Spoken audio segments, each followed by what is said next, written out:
mom and capital punishment, something that in our justice system in America is reserved for the worst of the worst.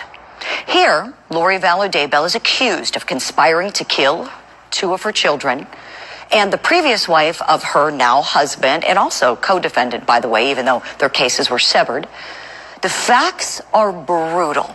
We know that.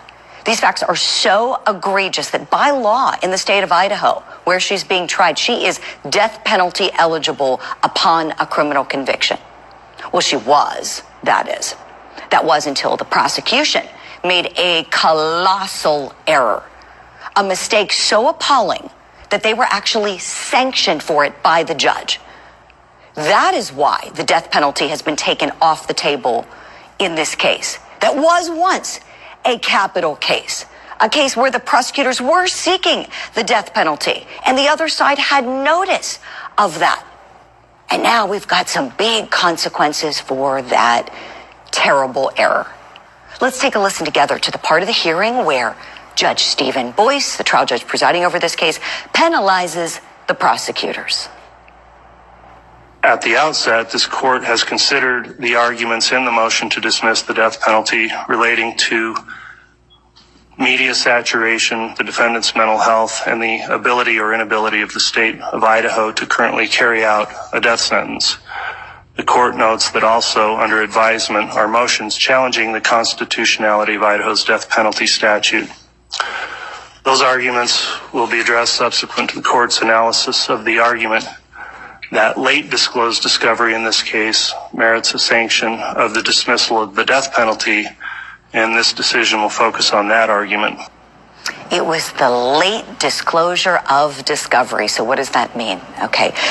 Everything that is discoverable is evidence that needs to be turned over to the other side, evidence that they get in any case. As soon as the prosecution gets it, you can't sit on it. It's like a hot potato. You have to get rid of it. As soon as it comes to you and you learn new information, new pieces of evidence, discovery can be a whole bunch of different things. It could be a crime lab report, could be new information from a witness. It could be lots and lots of things police uncover, new facts. As soon as you learn them in a criminal case, when you are the state, you have a legal obligation to turn it over to the other side immediately.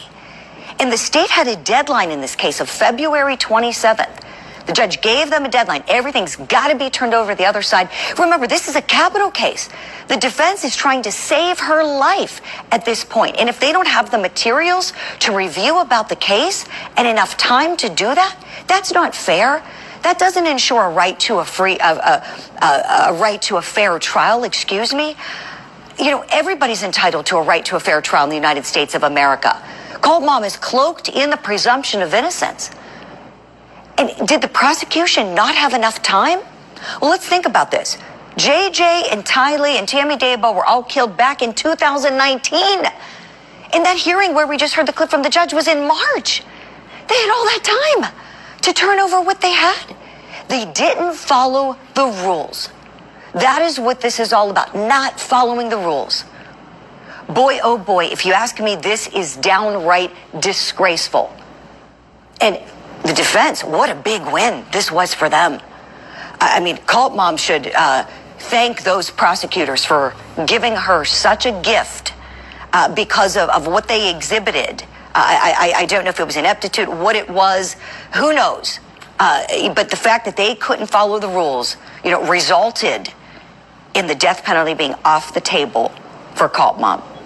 Joining me now, an attorney who has tried death penalty cases. He is also a law professor, Don Malarsic, joining us from Akron, Ohio, where he practices.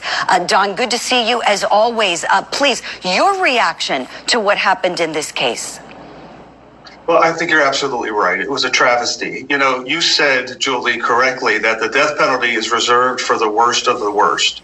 I would say if you're a prosecutor and you raise your hand and you say, I'm going to make this case a death penalty case, then you better be sure that your case is the best of the best. And what that means is you're going to follow the rules. When you raise your hand and you say, I'm going to seek the death penalty, then you have to follow the rules, and not only follow the rules, but be prepared for the kind of scrutiny and accountability that comes at the most important type of case that a prosecutor could possibly bring in the United States.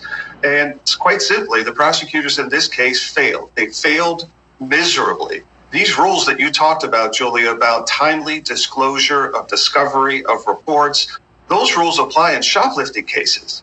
So these prosecutors know that they have an ethical, a legal, and a moral obligation to turn over this evidence, and they failed miserably. And now they are held accountable by this judge justifiably and properly. You're exactly right, Don. It's applicable in every single case. I'm baffled what it was. Incompetence, laziness, who knows? I mean, but the whole world is watching and they're aware of that. They didn't want cameras in the courtroom, so they're very aware of how high profile this case is. It's astounding to me. And the defense team, could I talk to you please about that, Don? What a win this is for them, right? I mean, correct me if I'm wrong, please, but when you have a capital case, isn't the number one goal to save your client's life? And here they've already done that. It is 95% of your job as a criminal defense attorney in every capital case. The beginning, the middle, and the end of everything you do, from investigation to motion practice to witness preparation to themes and theories, is designed to save your client's life. And you're absolutely right. This was a gift. It was well earned. They fought, they filed the motions, they argued effectively, passionately, and aggressively, and they won the motion. And I think the judge got it right. You can't have a fair proceedings if one side refuses to play by the rules. Don Milarczyk, so glad you were on the show this morning. Thank you.